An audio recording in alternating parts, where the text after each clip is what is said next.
últimos domingos. Y Romanos capítulo 12,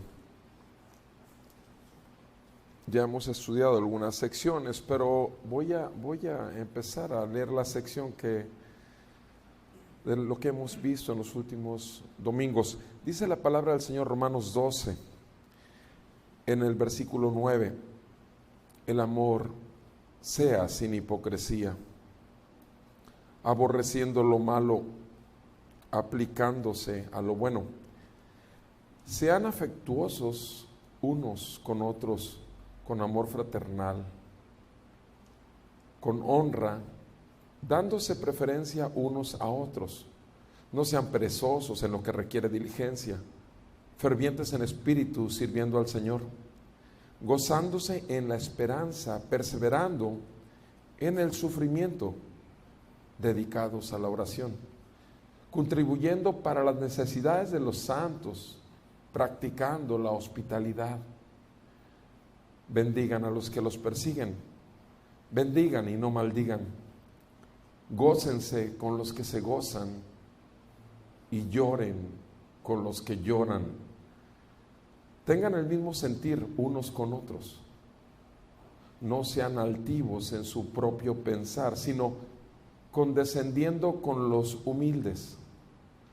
No sean sabios en su propia opinión.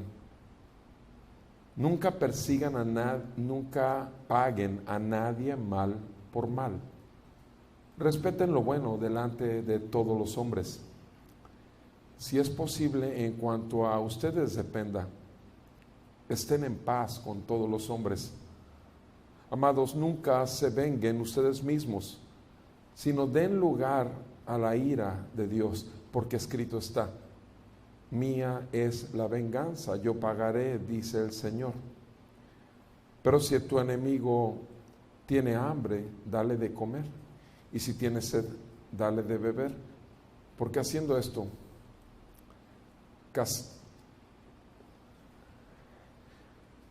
carbones encendidos amontonará sobre su cabeza. No seas vencido por el mal, sino vence con el bien el mal. Amén. Quiero que veamos, la semana pasada estuvimos hablando de cómo debemos de ser diligentes, de cómo vimos versículo 12 y 13, el ser diligentes, el gozarnos con la esperanza, perseverando en sufrimiento, en estar en la oración. En el 13 hablamos de la hospitalidad, de cómo debemos ver por las necesidades de los santos. Y quisiera que viéramos lo que corresponde en el versículo 14. Dice: bendigan a los que los persigan, bendigan y no maldigan. Bendecir a los que nos persiguen es nuestro llamado de parte de Dios. El detalle es que siempre va a haber quien esté en contra de ti, siempre. O sea, acuérdense lo que decían las abuelitas: no soy monedita de oro para caerle a todo mundo bien. Entonces siempre va a haber gente que esté en contra de ti. El detalle es que nunca te esperas que un hermano esté en contra de ti, porque se supone que están en un mismo espíritu y que ya las cosas del viejo hombre ya quedaron atrás. Pero sin embargo, no dejemos de ver, y lo he insistido mucho, que tenemos una naturaleza pecaminosa. Y en esa naturaleza pecaminosa hay una amplitud de posiciones que cualquiera de nosotros nos puede ocurrir, por no decir que todos nosotros podemos adoptar. Una cosa es que te suceda el pecado, otra cosa es que practiques el pecado. Una cosa es que la carne tome control de ti y el Espíritu Santo, el dominio propio que te da, no lo utilices.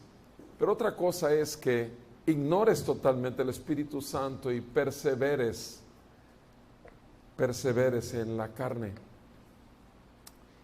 Y lo cierto es que la palabra de Dios nos llama a bendecir a nuestros enemigos. Bendecirlos. ¿Por qué? Porque nosotros mismos somos enemigos del Señor. O sea, nosotros mismos estamos en enemistad. Ahora tú puedes decir, no, no estamos, estábamos en enemistad con Dios y ya fuimos reconciliados, cierto. Pero si tú me dices que no has mentido ni una media verdad en los últimos 2 meses, entonces yo podría decir que estás totalmente en santidad, totalmente en santidad. De otra manera, ¿cuántas veces tú y yo hacemos cosas o decimos cosas o pensamos cosas que van en contra de Dios? Y en ese momento estamos en enemistad con Dios. Por la gracia y la misericordia de Dios, que es para siempre, para los que le aman, porque Él nos ama, es que el Espíritu Santo nos da convicción de pecado, justicia y juicio. Y es por el Espíritu Santo que nos redarguye y obviamente nos lleva ¿a qué? Arrepentimiento. Nosotros conocemos al Señor a través de la revelación del Espíritu Santo, de quién es Él, pero también quiénes somos nosotros.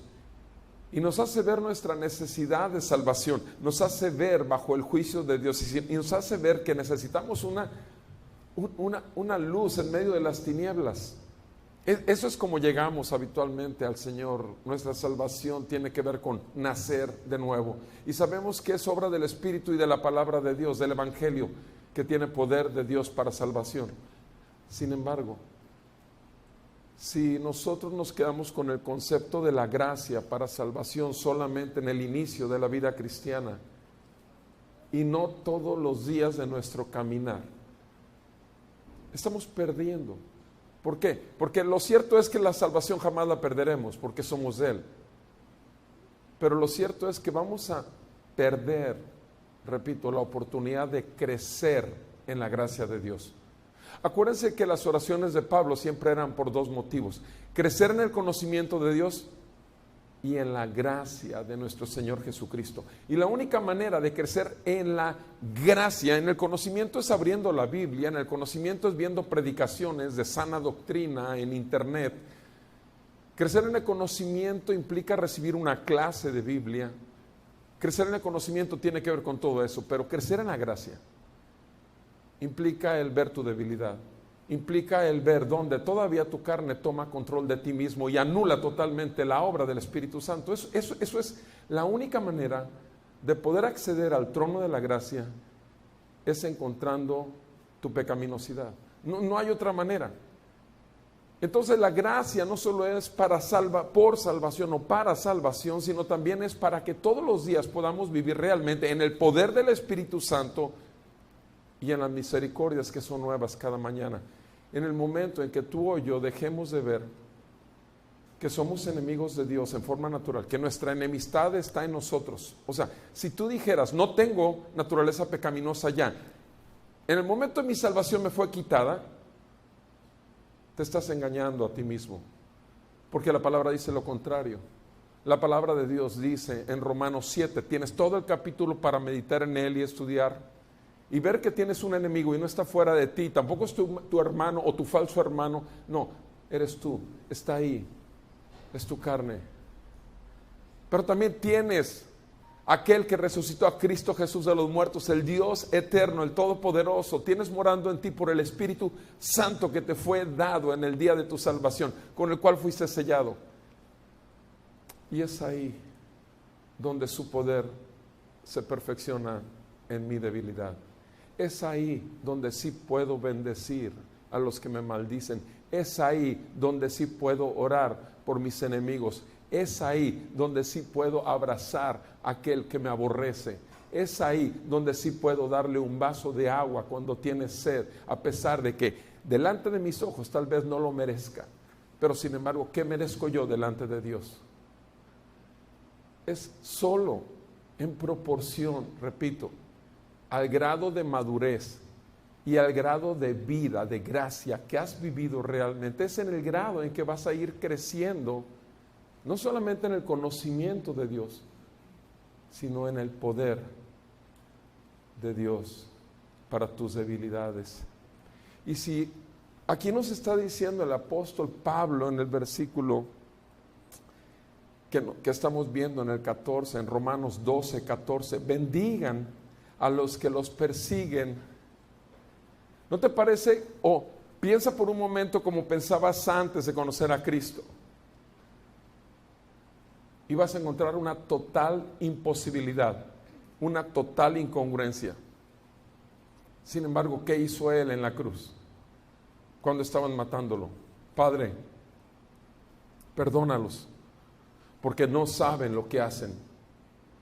Y si Él lo hizo desde la cruz, siendo totalmente santo, totalmente en una manera injusta, acusado injustamente y con mentiras,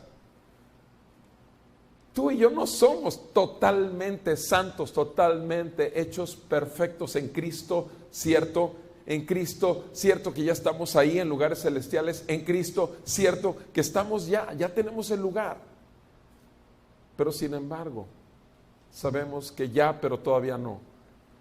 Es la realidad. Si no vives con esa realidad diariamente, no vas a poder cumplir este llamado a bendecir a tus enemigos. No vas a poder hacerlo.